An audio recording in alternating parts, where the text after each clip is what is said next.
amigos do mundo do vôlei, pessoal da TV Serra Norte, estamos de volta com mais um programa cheio de notícias para vocês. Infelizmente, nem todas elas são boas. O Brasil teve um final de semana bastante traumático no Grand Prix. Depois de derrotarmos as líderes invictas, as sérvias, na sexta-feira, o Brasil caiu diante de Tailândia e Japão.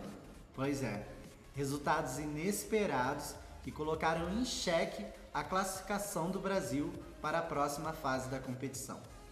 Mas vamos começar pelo jogo de sexta-feira, onde o Brasil se apresentou muito bem, com muita força, principalmente no saque e bloqueio, surpreendendo o time sérvio.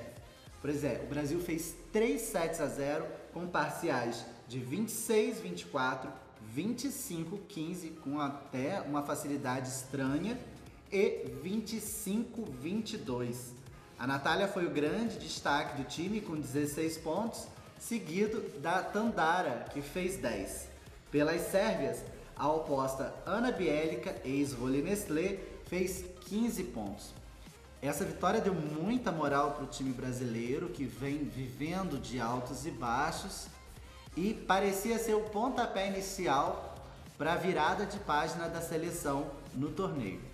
Porém, veio sábado e veio a velocidade das tailandesas. Sem tirar os méritos do adversário, o Brasil se viu perdido em quadra.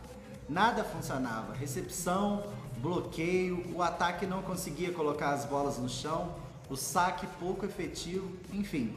O Brasil praticamente se entregou à grande técnica, habilidade e principalmente velocidade das tailandesas, que defenderam tudo e mais alguma coisa nesse jogo.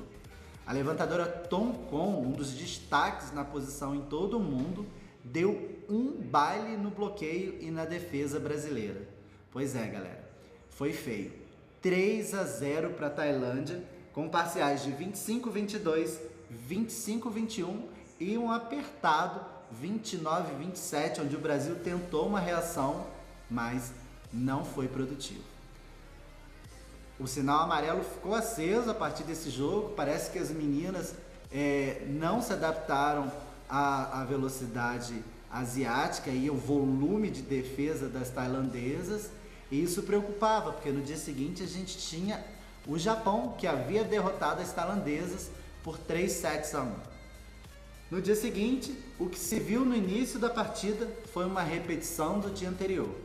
O Japão dominou as brasileiras, mostrando muito volume de jogo e diversidade de jogadas, abrindo logo 2-0, e parecia que o filme ia se repetir.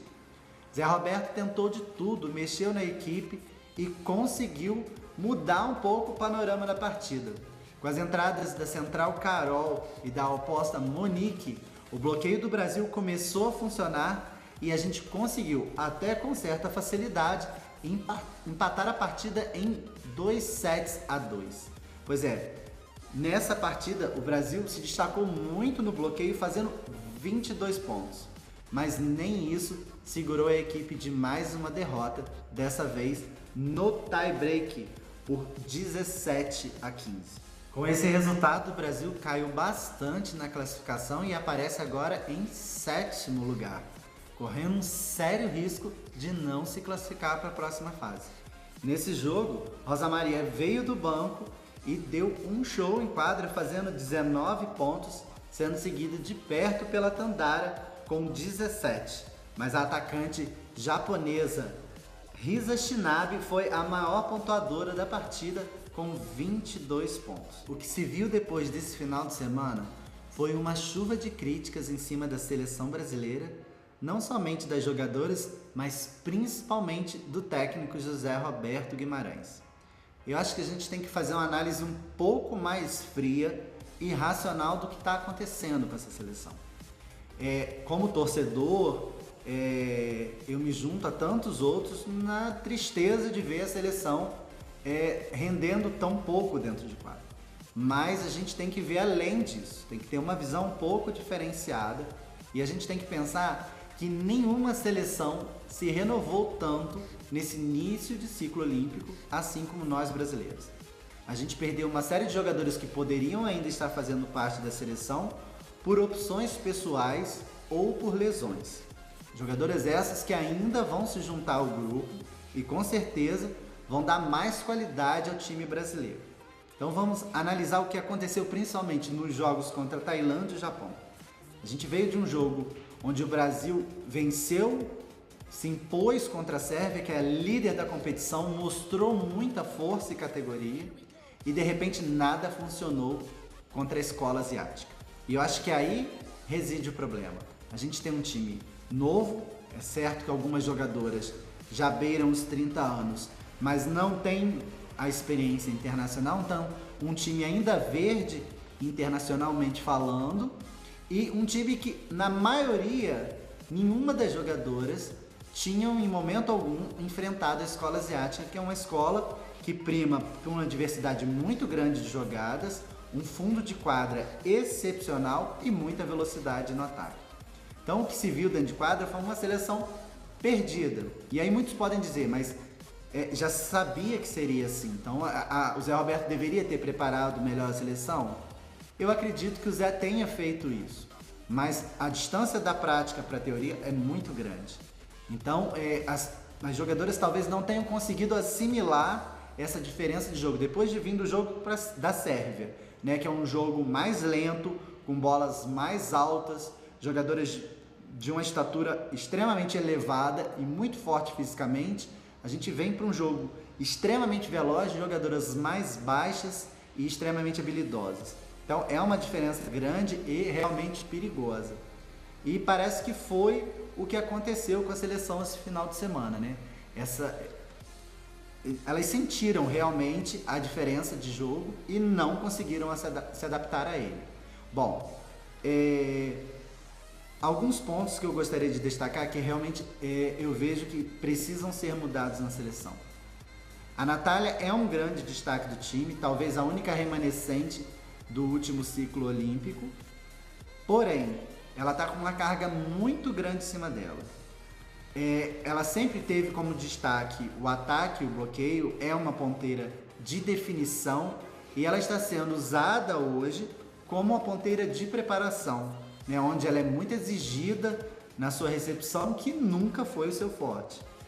E a gente sabe que a recepção é o fundamento mais emocional do voleibol. Então, quando o jogador começa a não ir bem nesse fundamento, todo o resto sai comprometido. E aparentemente é o que tem acontecido com a Natália.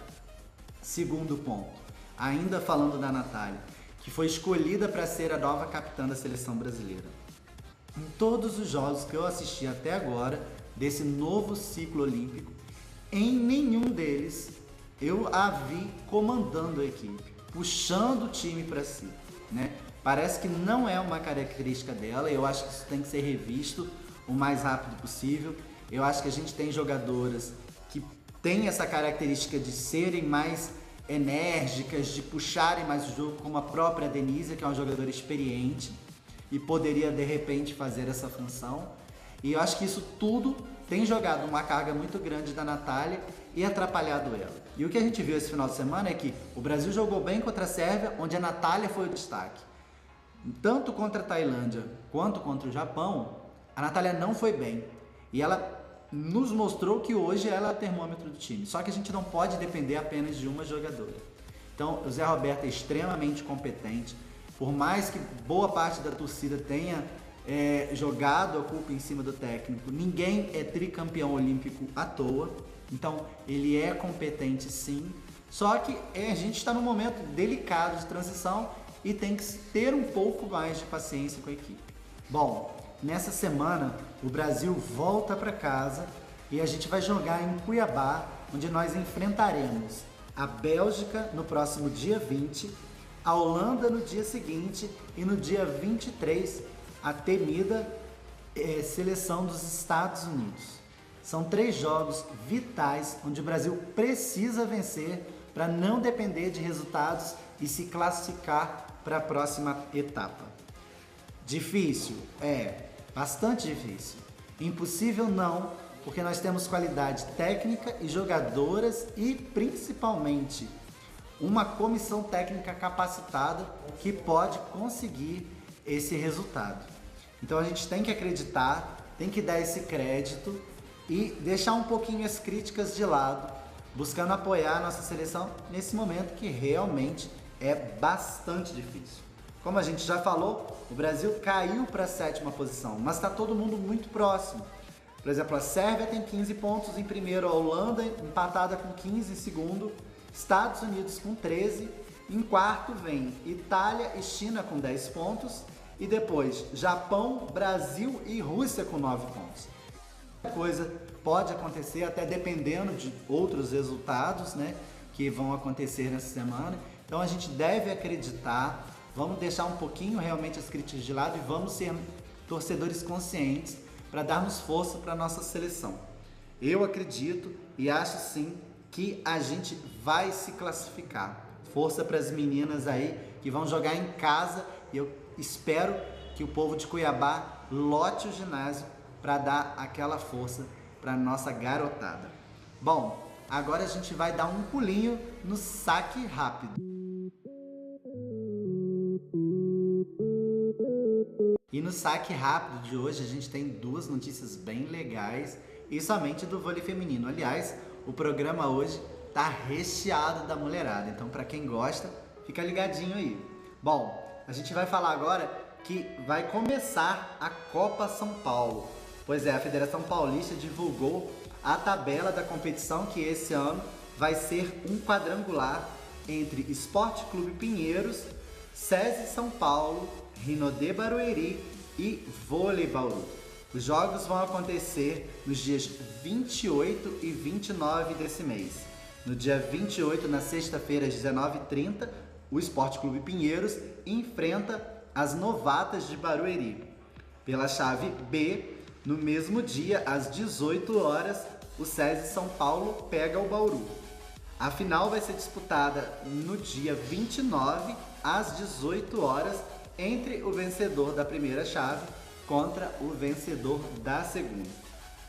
A gente sente aí a falta de Osasco e de algumas outras equipes, né, paulistas, mas a Copa São Paulo é tida como o pontapé inicial do Campeonato Paulista, né? Então, assim, a gente já vai ter uma noção de como essas equipes estão se formando já em vista da Superliga. Então, a galera de São Paulo não pode perder, que vão ser jogos bem interessantes. A outra notícia é muito legal e a gente vai falar do Mundial Sub-20, onde as meninas do Brasil estão dando um show em quadra. Pois é, o Mundial está sendo disputado no México e o Brasil até agora vem com 100% de aproveitamento. Pois é, o técnico Ayrton Cabral, de São Caetano, tem feito um excelente trabalho com a base formada pela levantadora Jaqueline, a oposta Tainara, as centrais Lorena e Karina Malaquias, as ponteiras Gleice e Karina e a líbero Vitória. O time ganhou todas as partidas da primeira fase e vem embalado. Interessante notar que a Karina parece ser uma autêntica ponteira passadora, porque até agora é o melhor passe do campeonato, uma posição que a gente tem bastante deficiência na seleção principal. Isso é uma grande notícia aí. A seleção venceu os 3 jogos que fez, Estados Unidos, Sérvia e Cuba, e sai em primeiro nessa fase. Agora o Brasil terá Polônia, Turquia e Rússia como adversárias na segunda fase. Pois é, os 2 primeiros colocados avançam para a fase final, né? Não tem jogo fácil, mas as meninas têm feito aí um grande trabalho, se apresentado muito bem nesse torneio. Isso dá muita esperança para nós brasileiros de que a gente vai ter aí uma boa renovação. O Brasil não ganha o Mundial desde 2007, mas é o atual vice-campeão. Então, boa sorte aí para as meninas. Quem sabe a gente consiga quebrar esse jejum e trazer o título para o Brasil. Bom, já que a gente está falando de atletas fantásticos, como eu falei, o nosso programa hoje está repleto de grandes atletas do nosso feminino. A gente vai falar de um grande nome agora no Personalidades do Vôlei.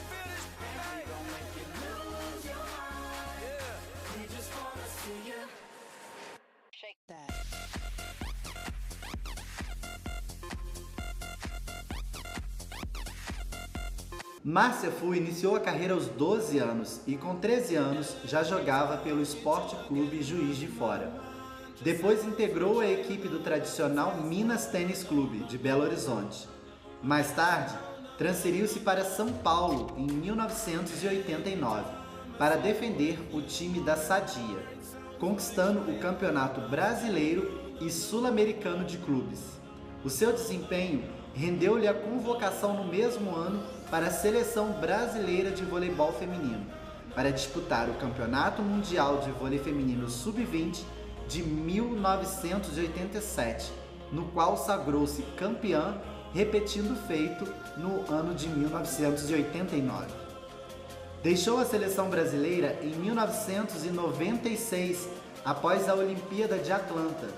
3 anos depois, resolveu pedir ao técnico Bernardinho uma nova chance na seleção e foi aceita no grupo, mas acabou pedindo afastamento para jogar no exterior. Em 1999, decidiu atuar no voleibol da Turquia. Márcia Fu fez parte da primeira geração de jogadoras brasileiras que conquistaram destaque em competições internacionais e a obter a primeira medalha olímpica do voleibol feminino indoor e outros títulos expressivos. Desde as categorias de base da seleção, atuou com jogadoras como Ana Flávia, Fernanda Venturini e Ana Moser, que inauguraram uma história de conquistas para a seleção feminina, como o bicampeonato mundial juvenil. Desde então, esteve jogando com as principais equipes do país.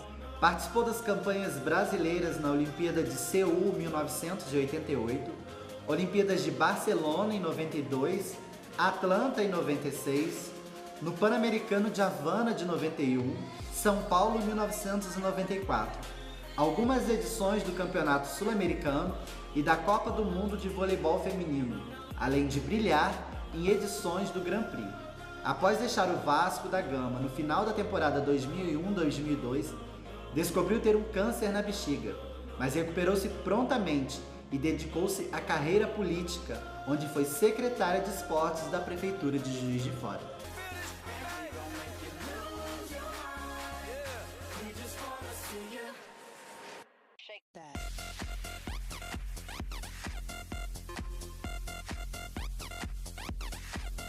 Bom, e depois de falar dessa jogadora pra lá de raçuda, que foi Márcia Fu, um dos grandes nomes do voleibol mundial, uma das melhores jogadoras que eu já vi jogar, completa, jogando de ponteira, de oposta, de central, jogadora incrível. A gente vai agora falar um pouquinho do mercado do vôlei.